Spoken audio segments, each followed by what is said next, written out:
तो हम 3 सालों में एक अपने state bank of India staff association की कॉन्फ्रेंस करते हैं, उसका आयोजन करना है। उसका कॉन्फ्रेंस करने के बाद उसके इलेक्शन संपन्न हो गए कल शाम को, और सुबह जो जितने भी इशू हम लोगों के सामने खड़े हैं सामने, वो सारे इश्यूज़ के ऊपर चर्चा होगी। हमारे बैंक के शीर्ष जो भी अधिकारीगण हैं वो भी इस कॉन्फ्रेंस में हिस्सा लेंगे। कल सुबह वो यहाँ आएंगे और दोपहर के बाद जो हमारा डेलीगेट सेशन होगा उसके अंदर हमारे विभिन्न कार्यक्रम जो भी 3 साल के हमारे कारगुजारी है तथा आगे हमें क्या करना है इसके बारे में चर्चा होगी, और नए इलेक्शन होंगे, नए पदाधिकारियों का सिलेक्शन होगा। हमारा बेसिक कार्यक्रम कल का यही है। उसी के तहत हमारे सारे बंदे जो डिफरेंट स्टेट से यहाँ आज एकत्रित हुए हैं, उसके अंदर नॉर्थ ईस्ट की 7 स्टेट्स के लोग हैं, उसके अंदर आपके बंगाल के लोग हैं, बिहार के लोग हैं, भुवनेश्वर के लोग हैं, लखनऊ से लोग आए हैं, दिल्ली से हैं, आगरा जयपुर से हैं तथा चंडीगढ़ में हरियाणा, पंजाब, हिमाचल, जेएंडके के लोग इन मीटिंग में सारी जगह हिस्सा लेने के लिए यहाँ एकत्रित हैं। जो के सामने सबसे बड़ी चुनौती आज के दिन में बैंकों का प्राइवेटाइजेशन है। जो पिछले वित्त वर्ष के बजट के दौरान ऑनरेबल फाइनेंस मिनिस्टर ने अनाउंस किया कि 2 बैंकों का निजीकरण करना बहुत ज़रूरी है और उसके तहत गवर्नमेंट मूव कर रही है, तो उसके तहत हमने इमीडिएटली रिएक्ट किया था under the banner of United farmer bank union, और उसके तहत हमने 2 दिन की मार्च में हड़ताल भी की थी। और एक बार फिर हम लोग इंतज़ार कर रहे हैं कि अगर सरकार उसको आगे लेकर आती है, उस मुद्दे के ऊपर जो उसका हमारा रूल्स हैं, जो अगर उसको एक्ट को अमेंड करने की बात आती है तो immediately United farmer bank union दोबारा से एक्शन में आकर उसके ऊपर वो रिएक्ट करेगी, और उसके तहत अगर हमें ज़रूरत पड़ी तो हम हड़ताल भी करेंगे।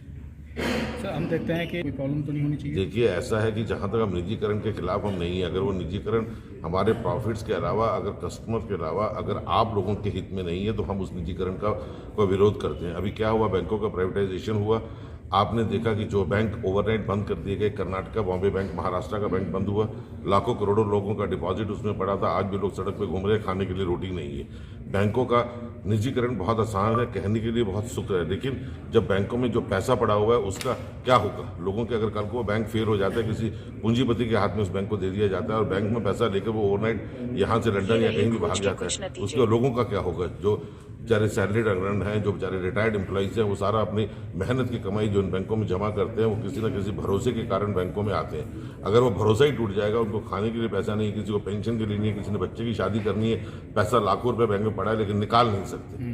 हम नहीं चाहते कि वो हालात प्राइवेट बैंकों के तहत इसमें आए।